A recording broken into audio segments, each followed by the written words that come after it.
What's going on, guys? Chuck here with another awesome Blu-ray purchase.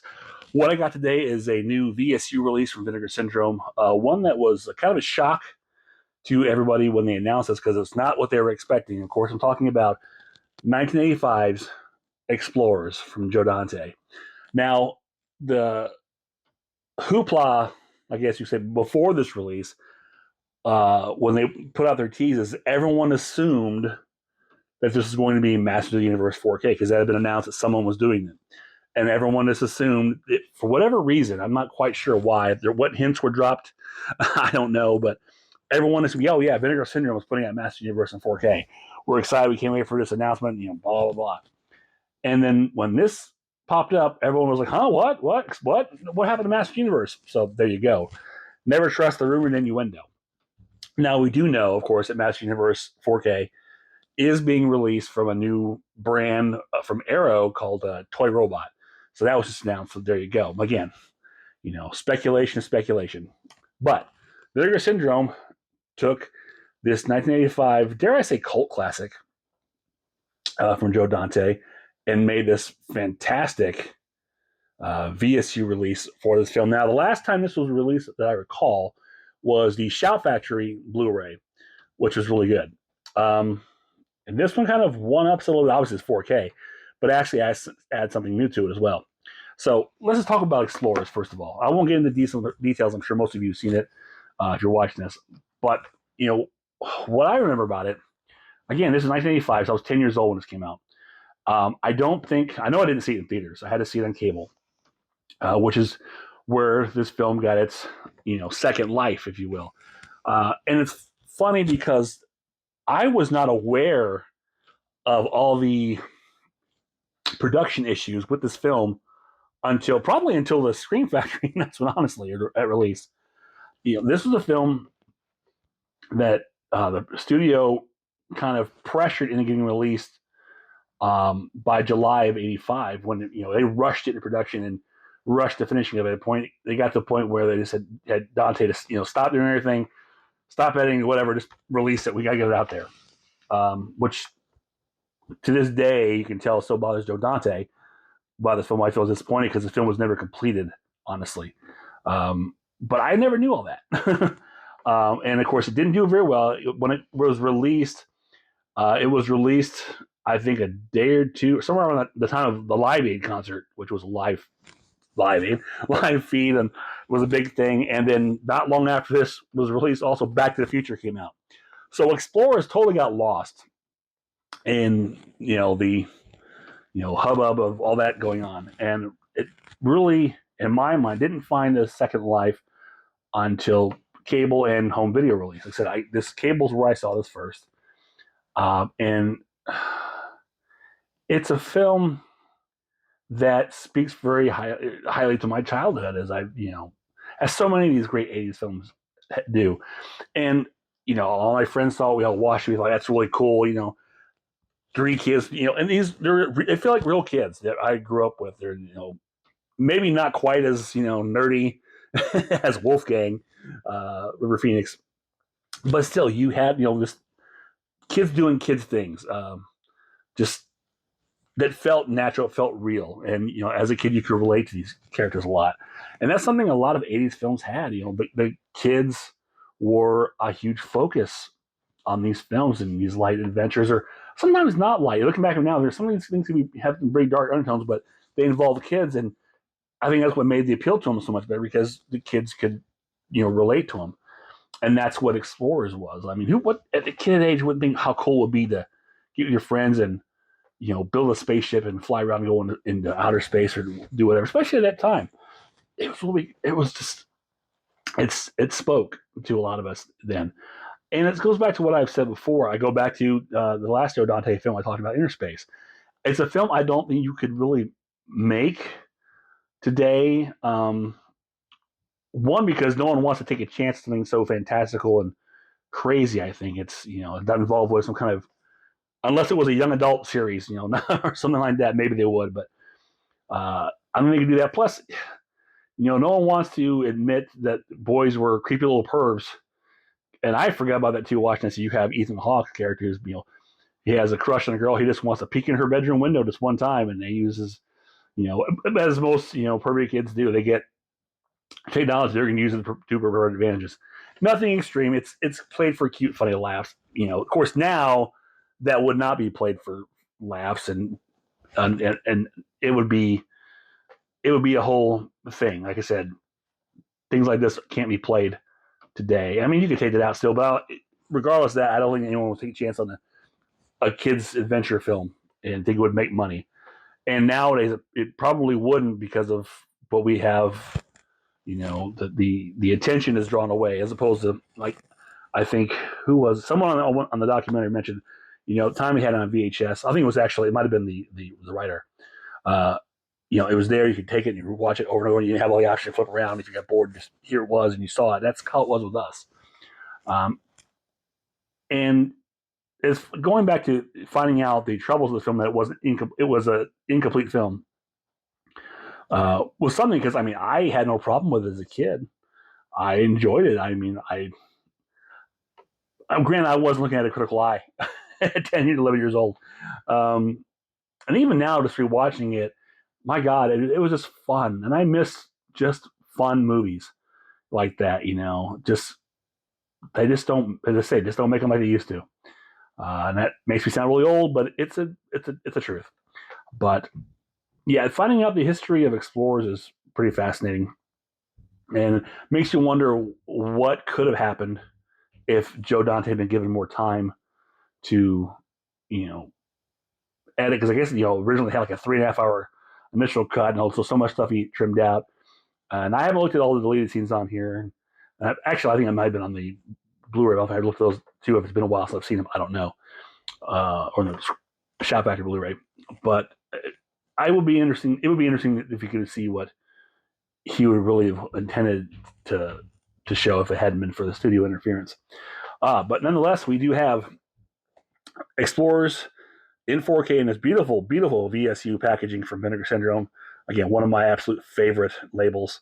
They did a fantastic job with this. Look at this box. This is so good. Well, the colors on here are great. They're really representative of the film. Here's the back of it. And I believe that's, yeah.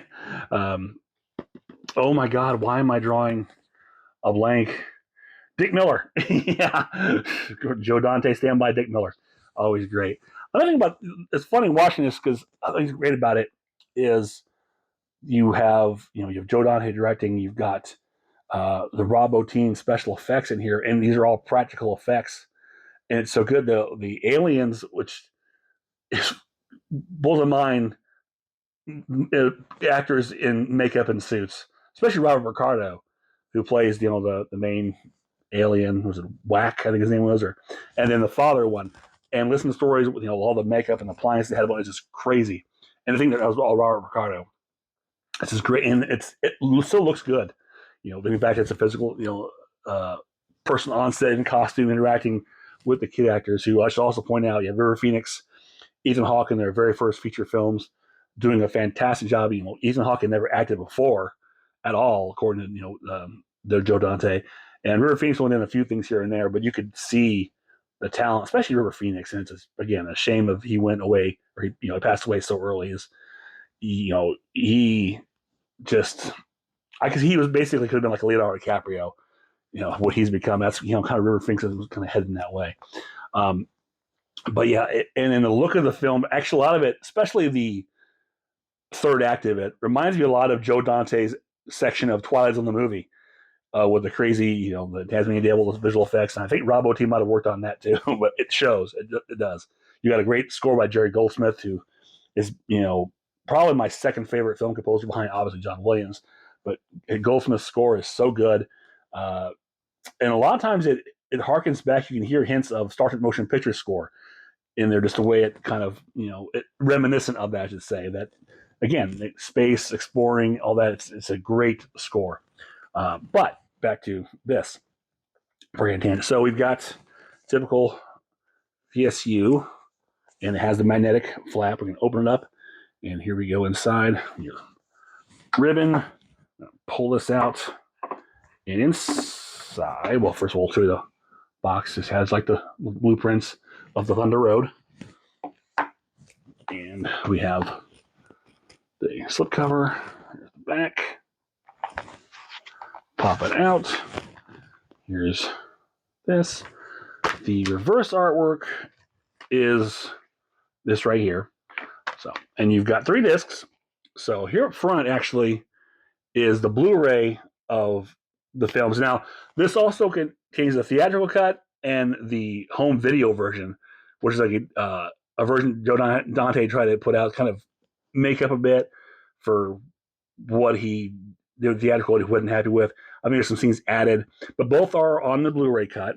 And then this is the Blu-ray with your special features, including the fantastic new, like 1 hour, 17-minute documentary on the making of Explorers, which is really cool. Plus, they also have the screen or the Shout Factory making of that was done for that disc. It's on here as well. So you have 2, fairly recent making of documentaries plus deleted scenes, short film from the writer, a couple other things, but teaser TV spots, a teaser trailer, all that. But mainly that almost feature length brand new documentary is really cool. The only thing I wish is they could have got maybe Ethan Hawke on there, but still, it's good. Let me tell you, I love listening to Joe Dante speak. My God, I could listen to Joe Dante speak for hours. I love his voice. He's so calm. He always seems so knowledgeable. It's like he's like to me, I look at Joe Dante like the cool uncle. You could have these great stories, just want to sit and listen to, and he's got so much film knowledge. And anytime I see him on any kind of, documentary retrospective of anything, which is very often, he's always a joy to listen to. And I just absolutely love listening to Joe Dante. And I could do it for hours. And he's got a great soothing voice too. And of course, here you have both cuts in 4K, which is great. So it's a pretty packed set. I should point out to the film, the 4K. I watched the theatrical version. It looks amazing, especially in the outside shots. You think during daylight, because the color really pops on that. It looks really good. The Tron-esque opening, with the circuit board. It's very, very reminiscent of Tron, which makes you want to see Tron in a 4K release. Original Tron. It looks really good. Everything, I mean, it just looks so clear and so crisp to me. I listened to it in the 5.1 mix, and it is a fantastic mix. It's got a great sense of spacing and sound all around you. Very immersive. I liked it a lot. It's not overpowering. It's a very good 5.1 mix. And of course, we got a little book here.